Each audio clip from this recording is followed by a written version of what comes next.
Hi, I'm Notch, and you're watching Destructoid.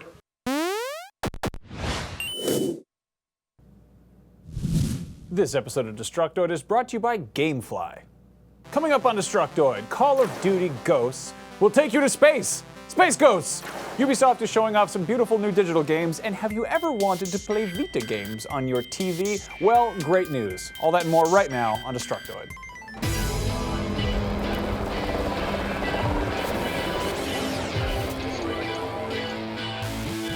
Welcome to Destructoid. I'm Tara Long. And I'm Max Scoville.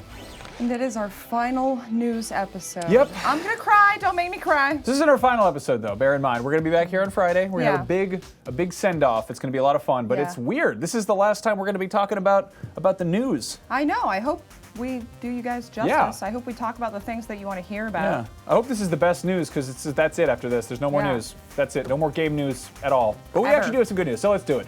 If you guys missed it earlier this week, Sony decided they hadn't announced enough things this year, so they held another press conference to announce some more things. For starters, there is a new redesigned Vita. The new model number PCH2000, presumably to be called the Vita Slim, is 20% thinner, 15% lighter, and comes in 6 colors: black, white, green, pink, blue, and khaki. In addition to boasting a 6-hour battery life, the device can now be charged via micro USB. Gee, it would be nice if that was on the regular version. The only downside seems to be the LCD display, which claims to improve on previous tech, but which still isn't the same OLED screen from the other Vita, though I don't even know if you'll be able to tell the difference. I guess you're gonna have to do a side-by-side to compare.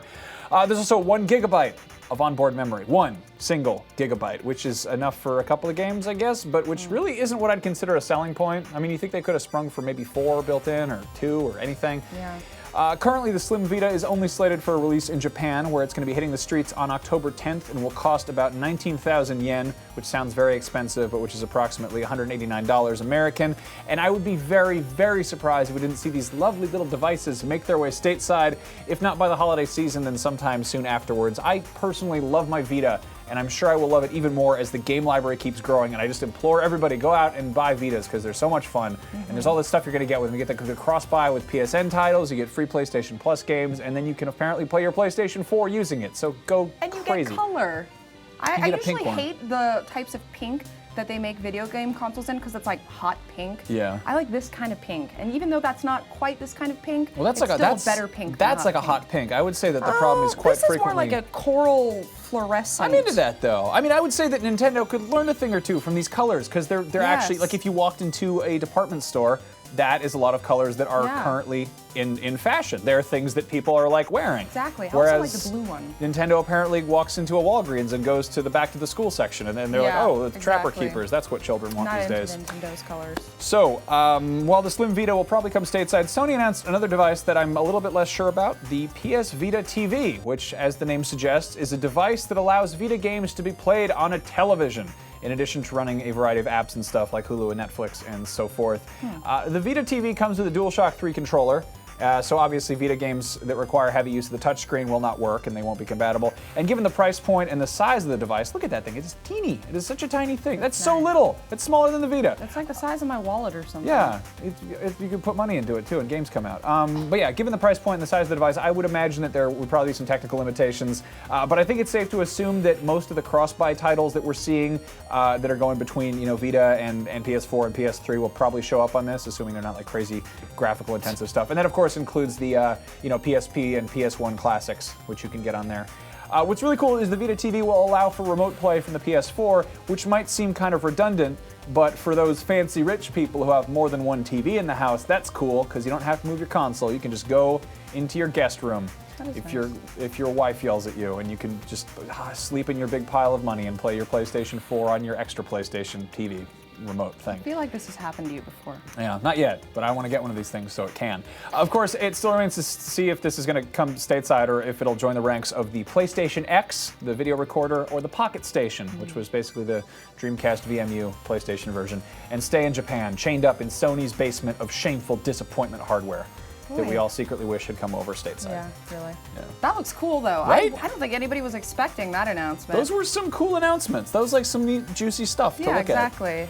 You gonna get one of those Vitas? You gonna jump on that? You know what? I'm gonna join the Council of 12. I've decided. After PAX, I realized that it's just too It's just too enticing to stay away. So by the end of the year, I'll probably grab one one of of those. those. Little device. Exactly. So moving on from the PlayStation, Ubisoft held their quarterly digital day here in San Francisco last week. I was sorely absent from the event, but there was still a decent amount of news to come out of it, even though I wasn't there. Probably the most surprising thing was the debut of Child of Light, Ubisoft Montreal's new action JRPG. Those words don't usually come together. But this is being built on the UbiArt framework, which is the same one used by Rayman Legends and Rayman Origins, so obviously it looks gorgeous. Interestingly, this project is being spearheaded by Jeffrey Yohalem and Pat Plord, two of the key people behind Far Cry 3. Obviously, just from looking at it, the game doesn't really adhere to the typical JRPG art style. It looks more like something out of a children's fairy tale, which is apparently precisely what the team was aiming for. So all of the dialogue is actually written out in ballad form, and it all rhymes. So it's kind of like a little poem. Which That's is going to get neat. old. Yeah. Well, hopefully there's not too much dialogue. But you play as a girl named Aurora at the turn of the 19th century who almost dies, but instead of dying, she gets magically transported to the lost continent of Lemuria, where she must then recover the sun, moon, and stars, which have all been stolen by the evil Black Queen. Plord described the game as a combination between Limbo and Final Fantasy VI. So you're going to be doing a lot of exploration, of course, solving puzzles, and some good old-fashioned turn-based combat. There's also a leveling system, and throughout the game you'll actually be able to recruit other characters to join forces with you, and you can level them up and customize all of their weapons and stuff. Pretty standard JRPG stuff, with the exception of Igniculus, which is a little blue floating orb that players are going to have to assume the role of every so often in order to solve puzzles. Sound familiar, Rayman Legends? He can also distract enemies for you in a fight, or if you want to play with somebody else, he can totally be controlled by a second player in co-op. Yola said that their goal from the very beginning of this project was to create something that was the complete opposite of Far Cry 3. And just for this trailer, it looks like they've definitely succeeded on that end. Yeah. You guys know that neither of us is a huge fan of JRPGs, but everything about Child of Light seems awesome, and I cannot wait to see more of this game. Ubisoft says it's scheduled for a 2014 release on tons of platforms: PC, PS3, PS4, Xbox 360, Xbox One, and the Wii U. So expect to hear more about that one very soon. Damn, but that's not from us. That is the exact opposite of burning a pot farm while listening to Skrillex. It really is. Very far. It's a far cry from Far Cry. I love it. Wow, I said that. Okay, it's great to hear about Ubisoft games, Tara, but if you ask me, there's one problem that they all have, and that's that they're not American enough because it's a French company. But that's okay. It's okay, Tara. Don't be alarmed, because we have Call of Duty. It's an American game. Today we got our second trailer for the campaign side of Call of Duty Ghosts, which shows off a bunch of really big shit happening. It'll get you totally pumped, even if you're just gonna play multiplayer with your friends. What kind of big shit? How about astronauts shooting guns in outer space? And these aren't stupid made-up spacemen like Commander Mass Effect or Chief Halo. These just look like you gave machine guns to real American astronauts like Lance Armstrong and Alan Buzz Aldrin. Well, you know what else is in this trailer? More of the dog! Remember the dog? Well, the dog is back. That's right, the best new video game character of 2013. Riley, the German Shepherd in a tactical dog sweater, shows us what he's made of. He attacks a helicopter. He goes into a helicopter and bites the man driving it. You think your dog's badass for chasing cars or biting the mailman? Well, when's the last time he mauled someone during takeoff of a flying machine? That will actually get the dog quarantined. Yeah, that's probably really unsafe for the dog. Yeah. In addition to real heroic American stuff like astronauts and dogs, the Call of Duty Ghost trailer also features some guy saying some real deep, thought-provoking statements like, "You never expect something you trust to turn against you," which is true, because that's exactly what trust means. But hell, why not reiterate it so everyone's on the same page? This is America, after all. Oh, and how about this one? A man who truly loves his country doesn't just give his life, he gives his sons. Yeah, that's right, that's American parenting right there. What's that, Billy? You want to go to school and learn how to be a doctor so you can help sick people? Too bad. You're gonna be a Call of Duty Ghost man instead. Nope, shut up, Billy. Take your machine gun, shoot the men, go to the... Why can't you be more like the dog, Billy? The dog doesn't want to be a doctor. The dog is perfectly fine jumping into the helicopter and biting the pilot in the throat. Wow. Anyway, Call of Duty Ghosts is hitting Xbox One, Xbox 360, PS3, PS4, Wii U, and Windows on November 5th. Thank you for that sprightly rendition of the Call of Duty trailer. Hey, it's the last day we're doing video game news. I figured you gotta go out with a bang. back to froofy Ubisoft games, although this one is actually probably closer to Call of Duty than the other one. There was another game revealed at Ubisoft's Digital Day this year that is also being built on the UbiArt framework, and that is Valiant Hearts: The Great War. As the name implies, this is a game about war, World War I specifically, but it's more about the intertwining lives of 5 different characters and this dog. There's a dog? Again, yes, Oh. much like Call of Duty. And the dog has a specific connection to each one of them.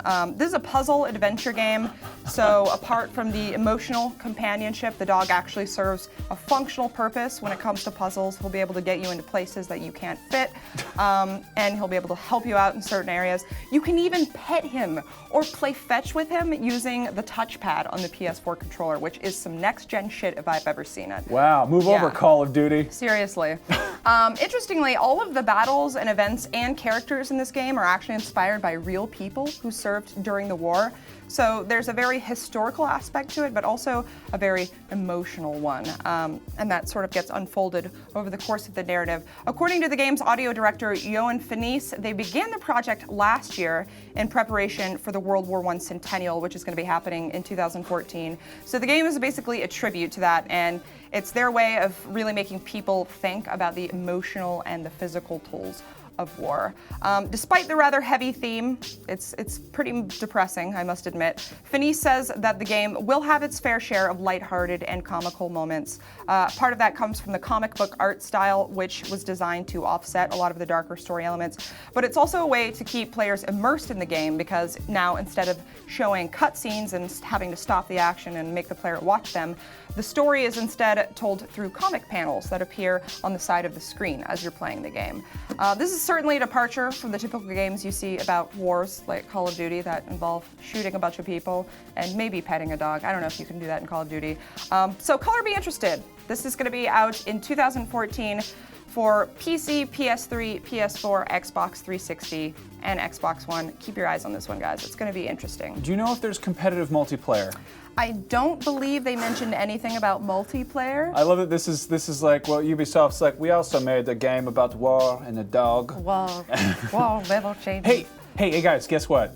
Gamefly is the largest online video game rental service and offers you a choice from over 8,000 new and classic titles across all consoles and handhelds. With plans starting at just $15.95 a month, Gamefly members can rent 1 to 4 games at a time and keep them for as long as they like. There are no late fees, no due dates, and shipping is always free. Once you're done playing a game, send it back to Gamefly, and Gamefly will send you the next available game on your list. And if you really like the game you're playing, just go to the website and click Keep It. And the game is yours at a discounted price, and Gamefly will even mail you the case and manuals free of charge, so it looks nice on your shelf. Gamefly members can also play hundreds of PC games for free with their unlimited PC Play plan. Just hit up gamefly.com/Destructoid and we will give you a lovely 15-day free trial. And remember, we're not going to be around forever, so jump on this now. Again, that is gamefly.com/Destructoid for your free 15-day trial. Yes. Bet you didn't see that sponsor coming. No. Woo! Yeah. So in case our millions of reminders haven't depressed you enough already, just want to say it again, this is our last real news episode of the Destructoid Show. We're going to be back here on Friday with a special farewell live show where we're going to talk about our favorite moments, and we're going to have some special guests Skype in and in the studio with us. And yeah, it's just going to be an awesome, fun tribute to the past 3 years. And it'll be horribly depressing at the same time. So please come and experience that awkward range of emotions with us. We're going to be going live at our usual time, which is 3:30 p.m. Pacific time, right here on youtube.com/Detoid. So tell your friends, tell your parents, tell your high school gym teacher, but not the creepy one, because he's creepy. And hopefully we'll see you guys back here on Friday. Have a wonderful week. See you soon, Coach Thorpe. Your corazón.